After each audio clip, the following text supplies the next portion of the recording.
Today I'm going to be doing some more broadhead testing, only this time I'm going to be testing some mechanical heads, some expandable heads.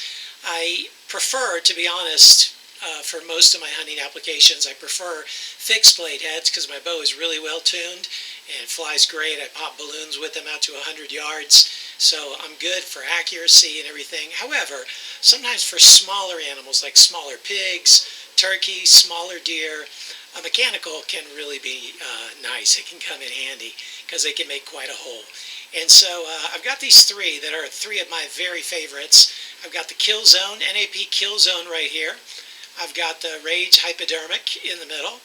And then I've got the Grave Digger with the chisel tip over here on the end. These are all 125 grain.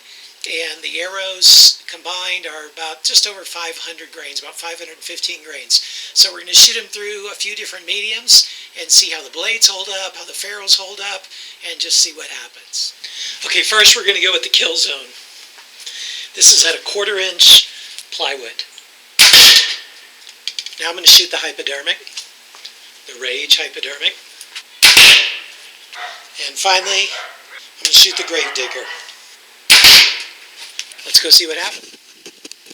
Okay, if we can zoom in here, we see the entrance holes are great on all of them. Really, they're more of a cut at this point. The NIP here on the left, the Killzone, full 2 inches. You can look here at the Rage Hypo, full 2 inches. Third at the Grave Digger.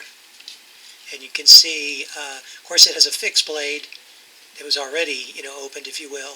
And then you can see the other blades opened completely on impact. How about the penetration beyond it? You can see they all, here's the back of the board, you can see they all made quite a hole. So here's the results of shooting these three mechanicals into that just 1/4 inch plywood there at about 15 yards.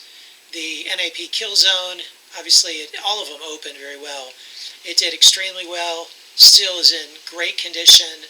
If I close the blades, and they do close and it all spins true, absolutely reusable. But one of the blades has a little bit of a dent in it. You probably can't even make it out on the camera, but this one has a little bit of a dent to it. Then the Hypodermic, the Rage Hypodermic, did not fare so well. It's funny, it kind of looks like that's the design, but that's really not the design. These blades that are unsupported just bent terribly right at the point that they're not supported. And so this head is completely not usable. And as you could see, if that had penetrated through that, say a bone or something, and continued to go through the animal, there'd be a lot less of a cutting surface to continue to penetrate through the animal if it stayed together. Then third, the Grave Digger did remarkably well.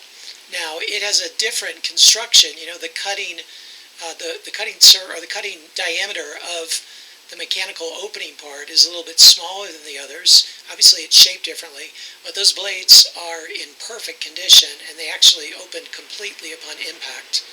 The fixed blades are also in excellent shape. The chisel tip is in excellent shape. It looks like this head has not even been used. So in looking at these three heads, they're all really good heads. They all opened reliably. I just got to be really honest. I'm concerned about the Rage.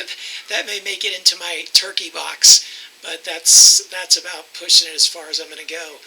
The Grave Digger did really well, and I might note this is the solid stainless steel model, not the aluminum model of old.